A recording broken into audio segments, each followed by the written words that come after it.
For many men, a finger in the ass. But for good reason. Get your prostates checked. What's a bad thing everyone should experience once? What's good, Pretendo? Thanks for coming to another one of my story times. I'm Andrew, and I'll be your storyteller for today. Since you're here, you might as well like the video, subscribe, and ring the bell button. If you don't, I'll tell your mom about your hentai collection. Let's get into the stories. Being broke. You appreciate what little you have and what it's like to earn hard-earned money. Being humiliated for being an asshole. Some people need this to happen more than once. Having a terrible roommate/flatmate. It really makes you appreciate future living situations, especially with a significant other. Being sick and having someone take care of you. Teaches you how to take care of others when they're down and the efforts and sacrifices you make. Right before you both get off, take a really deep breath. The extra oxygen goes straight to your brain and makes your orgasm about 2x more intense. Edit. You are all welcome. Enjoy falling off the bed. Being in a physical fight with another person. Best to do it while you are young. There are much less consequences. It is always scary, but it will help you understand how to handle confrontation better in the future. You will see it never happens like it does in the movies. Minor car accident. So that you understand, even if nobody is hurt, how quickly it happens, how hard the cars jolt on collision, and how much hassle it is to get through the insurance, etc. It's happened where two drivers have driven into me in the past. I drive with real caution for months afterwards, and am extremely attentive to the road as a result. I think it's important to get used or ripped off once by a supposed friend. My son, when a teen, would believe anyone. Any story. Any hard luck tale. Then came the day a friend sold him fishing poles for way too much money, and he dropped them off. They didn't have any reels on them. My son was so hurt and pissed. I felt bad for him, but he never forgot that lesson. Be careful who you call a friend. Indifference from complete strangers when you are in a time of need. It seems oddly specific, but can really be translated in many settings, from being stranded and trying to hitchhike home to begging for money for your next meal. Given some time, you realize a lot of people are ducks, a lot are simply ignoring you completely, and some will go far out of their way to help. It helps you be a better person. The moment of panic and the lingering feeling in the pit of your stomach when you're driving and narrowly avoid what could have been a disaster. Not even necessarily your fault, things like braking for a deer, or a car not seeing you in their blind spot and changing lanes into you, and you have to hit the horn. Something that reminds you that no matter how much time we spend driving and how easy it usually is, vehicles are ducking dangerous and you don't want to get careless. Something that reminds you why driving deserves your full attention the entire time. Live on a service job minimum wage for a year. No parents as a safety net, no rich friends you live with, no big savings account you can dig into if you really need it, nada. None of that. Haha, yeah, I totally know what it's like. My lawyer parents made me wash cars and teach yoga for a while to get real-world experience. No, you need to feel a real, present threat of being homeless. Nothing but a crappy job at Popeyes between you and the streets. Know what it's like to run down to the plasma center and sell your blood for gas money. Have to make up excuses to not go out with friends tonight because your paycheck got lost again. Put up with your friends' snide comments when you only eat half your 10 pizza and box the rest for home because you'd like to have lunch tomorrow. Know what it's like to have your employment put at risk by some snot-nosed rich teenage customer who decides your service wasn't fast enough. Being at the mercy of someone else after you've done something to deserve getting your arse whooped.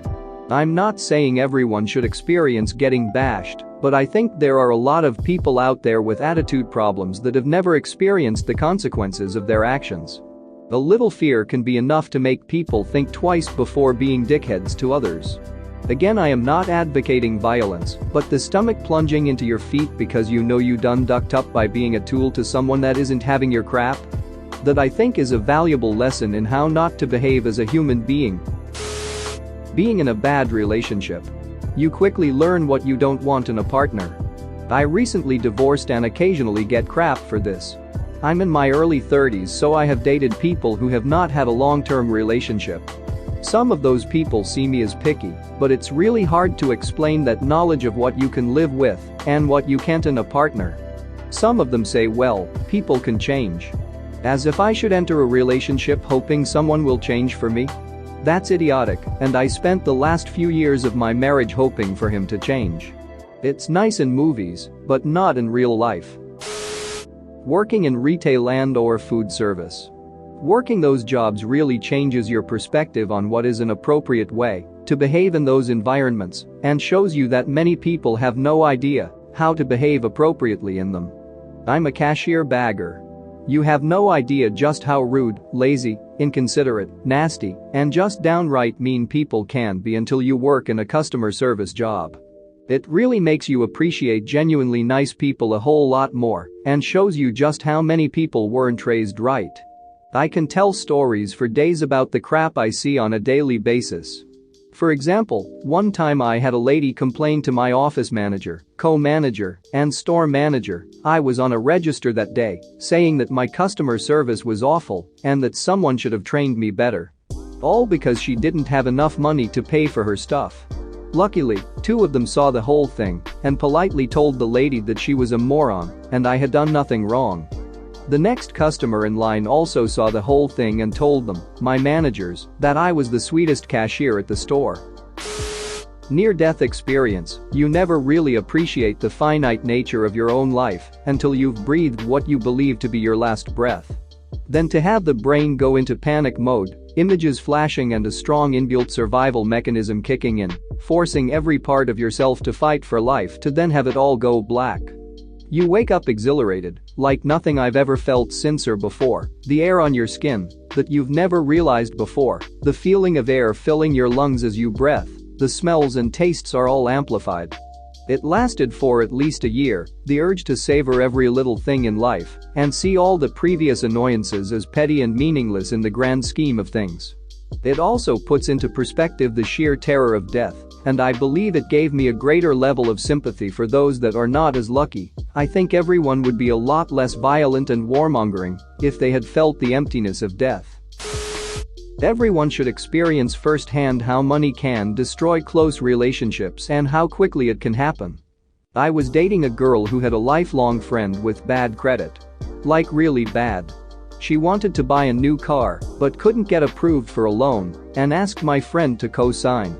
Then it turned out her credit was so bad, she couldn't even use a co-signer. They wouldn't issue the loan unless with her name anywhere on it. So she had the idea, could you buy the car, get the loan, and I'll just make the monthly payments until it's paid off. I told her, do not do this. There is a reason she has bad credit. Well, she didn't listen and bought the car for her friend. Her friend made exactly one payment to her, and the next month nothing. She started ditching phone calls, and then we found out she moved out of her apartment. Suddenly this girl's family, who my friend has known for like 15 years, is pretending they don't know where she lives and has no way of getting in contact with her. A couple more weeks and an envelope with half a car payment, 3 weeks late at this point, shows up stuck under my girlfriend's doormat. The next payment comes due, and nothing. So now my girlfriend is making the payments every month on a car she hasn't seen in months. Her friend who promised to make payments is a payment and a half behind, and it's only been 3 months. The one thing she had listened to me about was she kept a key to the car, so we had the idea we'd find the car and take it, since it was legally and morally her car anyway. So we spent I don't even know how many weeks every night driving around for hours, hitting this chick's hangout spots, friends' houses, family houses, etc. Until one night we find the car parked in front of her father's condo. My girlfriend jumped in, took the car, and drove it to another friend's house who was going to let her put it in his garage for a while until things cooled off. We weren't 2 minutes gone before the bad credit chick was blowing up her pager. Yeah, it was that long ago, having suddenly remembered her number. Anyway, long story short, this was a lifelong friendship, and this chick barely even hesitated at the chance to steal a ducking car from someone who was trying to help her.